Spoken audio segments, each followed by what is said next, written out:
ኡሙ አይመን በረካ አልሐበሽያ። ኡሙ አይመን የኡሳማ ቢን ዘይድ እናት ነች። በእርግጥ ነቢዩ ሰለላሁ ዐለይሂ ወሰለም በኋላ ላይ መጀመሪያ ከስር ከስር የማትለይ የዓብዱል ሙጠሊብ አገልጋይ ናት ኡሙ አይመን። በጣም ቅርብ አገልጋይ ማለት ነው። እንግዲህ አንዳንድ አገልጋዮች በጣም ክሎዝ ናቸው፣ አይለዩዋቸውም። በየሄዱበት ሁሉ ሁሌም እነርሱ ዋናው ጌታቸው ጋር ወይም ምንድነው አሳዳሪያቸው ጋር አይለዩ። በጣም ቅርብ ናት ኡሙ አይመን። አሚና በወለደችበት ጊዜ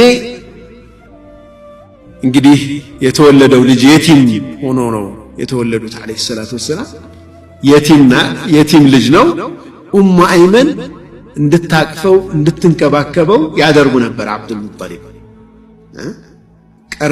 ቀርበው ወደ አሚና ቅርብ እንድትሆን ያደርጓት ነበር። ነቢዩ ሰለላሁ ዐለይሂ ወሰለም ሲያድጉ ረሱላችን ጠንከር ሲሉ እሷን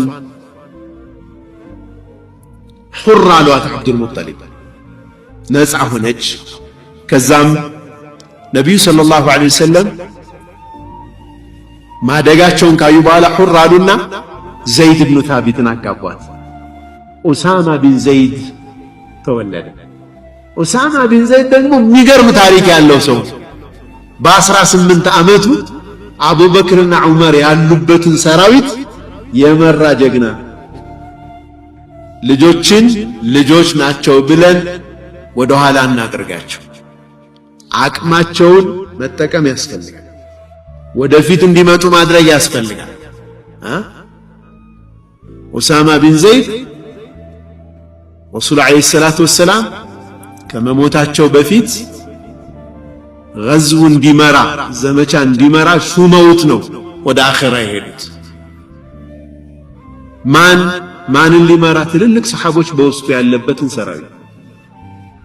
ይሄ ራሱን የቻለ ትልቅ ታሪክ ነው። በኋላ ላይ አቡበክርና ዑመር እናዝምት አናዝምት፣ እንዴት እናደርግ፣ ብዙ ነገር ነው። አላ ኩል ሓል ኡሙ አይመን ኡሳማ ቢን ዘይድን ረሱል ዐለይሂ ሰላቱ ወሰላም ደግሞ ዘይድ ብኑ ታቢትን ለሷ ዘይድ ብኑ ሐሪታን ለሷ ሲድሩላት ወይም ስታገባው ማለት ዘይድ ብኑ ሐሪታ ደግሞ ዘይድ ብኑ መሐመድ ይባል ነበር። ዘይድ ብኑ መሐመድ ለምን?